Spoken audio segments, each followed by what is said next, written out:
భారతదేశ మాజీ ప్రధాని స్వర్గీయ రాజీవ్ గాంధీ వర్ధంతిని పురస్కరించుకుని న్యూయార్క్లోని టైమ్స్ స్క్వేర్ వద్ద ఆయనకు నివాళులు అర్పించారు రవాణా మరియు బీసీ సంక్షేమ శాఖల మంత్రి పొన్నం ప్రభాకర్.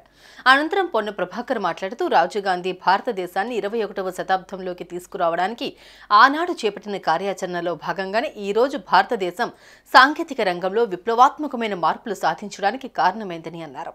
అదేవిధంగా గ్రామీణ ప్రాంతాల్లో గ్రామ స్వరాజ్యం తేవడానికి కూడా నేరుగా ఢిల్లీ నుండి పల్లె వరకు నిధులను తీసుకురావడానికి కార్యాచరణను తీసుకున్నటువంటి గొప్ప వ్యక్తి అని, పల్లెలు బాగుండాలని ఆశించినటువంటి వ్యక్తి రాజీవ్ గాంధీ అని కొనియాడారు మంత్రి. ఆయనకు నివాళులు అర్పించడం అందరి బాధ్యత అని, ఉగ్రవాదానికి వ్యతిరేకంగా శాంతిని కాపాడడానికి కాంగ్రెస్ కార్యకర్తలు బాధ్యత తీసుకుంటామని ప్రతిజ్ఞ చేశారు.